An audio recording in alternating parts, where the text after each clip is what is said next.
Necha stakan sut sizni o'limga olib kelishi mumkin? 1 stakan. Siz sovuq stakanni labingizga yaqinlashtirasiz. Sut mayin va qaymoqli.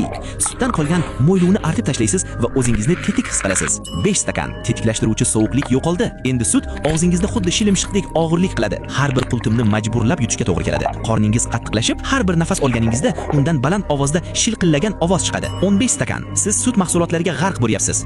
Ichaklaringizdagi sut kislota bilan aralashib, ichingizda qattiq va og'ir pishloqqa aylanmoqda. Tomog'ingizda achchiq ta'm paydo bo'ladi. 25 stakan. Sut jag'ingizdan pastga oqa boshlaydi, chunki siz uni yetarlicha tez yuta olmayapsiz. Qoningiz xavfli darajada suyulib ketgan. Tomirlaringiz asosan suv haydamoqda va hujayralaringiz och qolgan. 35 stakan.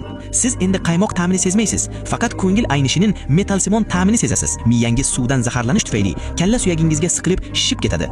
42 stakan. Stakan ho'l barmoqlaringizdan sirg'alib chiqib, parchalanib ketadi. Oshqozoningiz nihoyat bosim ostida yorilib ketadi. To'kilgan sut uchun yig'lash. Necha stakan sut sizni o'limga olib kelishi mumkin? 1 stakan. Siz sovuq stakanni labingizga yaqinlashtirasiz. Sut mayin va qaymoqli.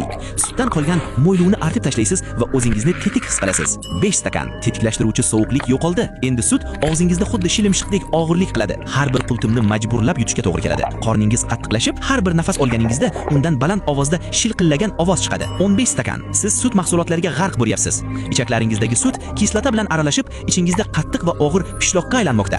Tomog'ingizda achchiq ta'm paydo bo'ladi. 25 stakan. Sut jag'ingizdan pastga oqa boshlaydi, chunki siz uni yetarlicha tez yuta olmayapsiz. Qoningiz xavfli darajada suyulib ketgan. Tomirlaringiz asosan suv haydamoqda va hujayralaringiz och qolgan. 35 stakan.